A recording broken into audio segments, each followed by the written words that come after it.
आपकी मुलाकात एक ऐसी वकील से करवाने जा रहे हैं जिन्होंने inspiring women of the year 2023 का अवार्ड जीतकर कौम का सर फखर से बुलंद कर दिया है। रमला बेग की हम बात करें, लीगल इनोवेशन, इंसानी हुकूक और पिसे हुए तबकात को मजबूत बनाने के लिए ज़बरदस्त काम कर रही हैं, उनकी आवाज़ बन रही हैं और इन्हीं खिदमात के सिले में इन्हें बर्कले ग्लोबल सोसाइटी ने इस बड़े एजाज़ से नवाजा है।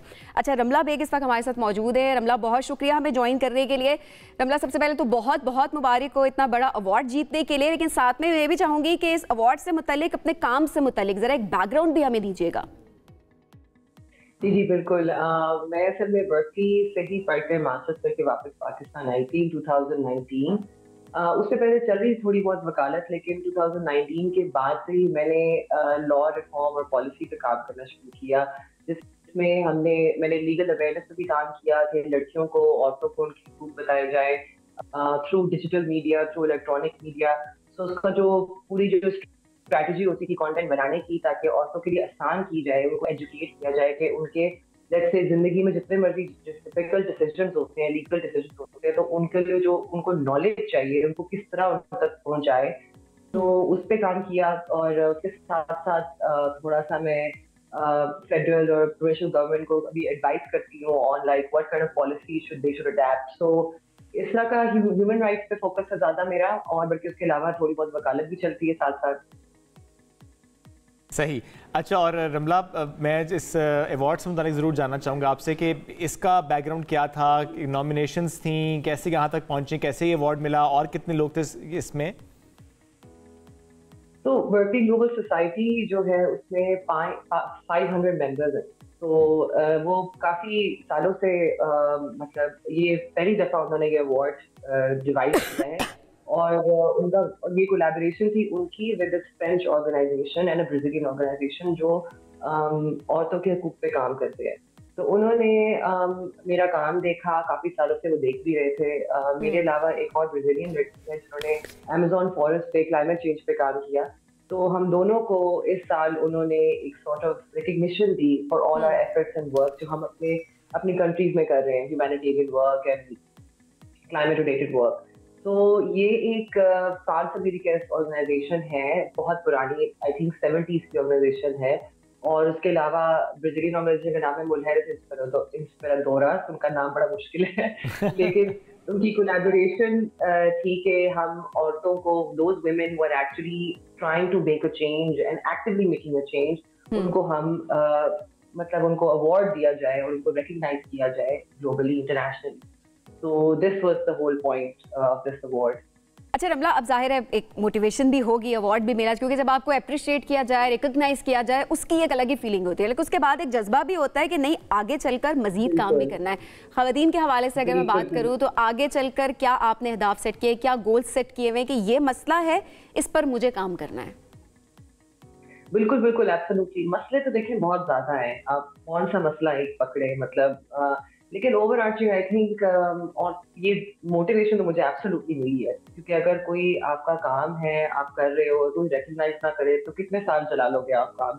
तो इट्स गुड दैट ये थोड़ा सा पुश मिला है मुझे और कि मैं इस तरफ ज़्यादा टिल्ट करूँ अपने आप को। और तो एब्सोल्युटली आई थिंक औरतों की एजुकेशन और राइट टू वर्क के अलावा, उनकी इकोनॉमिक एम्पावरमेंट के अलावा, I don't think there is anything else I should be focusing on. Because once you have that financial freedom, then आपकी जिंदगी, आपकी लाइफ चॉइसेस, आपकी फ्रीडम आपको खुद ब खुद एक सॉर्ट ऑफ मिल जाती हैं। So I think when you are economically independent, financially independent, then आपको दुनिया में आप निकलते हो, आपको दुनिया का पता लगता है, आप खुद भी इंटेलेक्चुअली एम्पावर होते हो, फाइनेंशियली एम्पावर होते हो, जो कि बहुत जरूरी है औरतों के लिए। So I think मेरा फोकस इसी चीज पे है, education and freedom to work.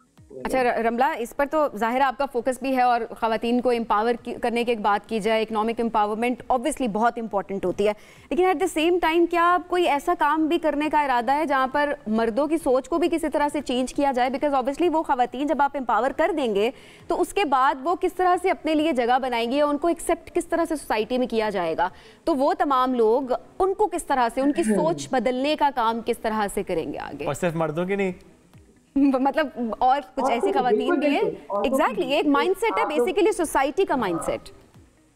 बिल्कुल बिल्कुल, आप किससे बात कर लें, ये कॉन्सेप्ट इतना नया है पाकिस्तान में सैडली, क्योंकि पूरी दुनिया में तो ये कब से चल रहा है, लेकिन यहाँ पे तो आहिस्ता आहिस्ता मुझे लगता है स्टार्ट आप यही करते हो। हाँ, बड़ा काम हम कर सकते हैं, हम यहाँ पे कॉन्फ्रेंसेस रख सकते हैं, सेमिनार्स रख सकते हैं, कैंपेन, पब्लिक सर्विस अनाउंसमेंट या मीडिया के थ्रू हम लोग को एजुकेट कर सकते हैं, लेकिन आप अपने सर्कल से शुरू करें। आपके इर्द गिर्द कौन है, आप उनको एग्जाम्पल बन के दिखाएं, बिकॉज जब एक नई चीज आती है तो लोग डरते हैं उस चीज से कि अच्छा क्या मतलब औरत बहुत स्ट्रांग हो जाएगी, अब मतलब क्या हमारे खिलाफ खड़ी हो जाएगी, एक वो बड़ा नेगेटिव सा एक इम्प्रेशन आता है। लेकिन जब आप उनको दिखाते हो कि जी इसका मतलब सिर्फ यही है कि मैं अपनी जिंदगी समझदारी से और अपनी मर्जी से चला सकती हूँ, और इसका ये मतलब नहीं है कि मैं कोई लाइक समथिंग दैट आप जो ख्यालात होते हैं मर्दों के कि ओ ये तो अब कम्पीट करेगी या ये अनरीजनेबली जो है आउट ऑफ कंट्रोल हो जाएगी, जो इस तरह का स्टेटमेंट्स होते हैं। लेकिन आई थिंक अपने सर्कल से शुरू किया जाए, जितना भी आप एजुकेट कर सकते हो आदमियों को। आई थिंक एडवोकेसी बहुत मैटर करती है लॉयर्स की, जिस तरह आप उनसे बात करते हो, आप मामले की तय तक जाएं without getting emotional, try to make them understand कि आप भी इंसान हैं, वो भी इंसान है, आपके वही कॉन्स्टिट्यूशनल राइट्स हैं जो उनके हैं, आपके वही ह्यूमन राइट्स हैं जो उनके हैं। तो ऐसा क्यों है कि आपको एक्सरसाइज करने में दुनिया खड़ी हो जाती है कि नहीं, लेकिन वो लोग आराम से कर रहे हैं, वो लोग, उनको पता है कि फाइनेंशियल फ्रीडम, जब एक मर्द 18 साल का होता है या कॉलेज जाता है तो उसके बाद उसको टेंशन होती है कि मैंने अपने पाँव पे खड़ा होना है, मैंने फाइनेंशियली इंडिपेंडेंट होना है अपने बाप से या फैमिली से।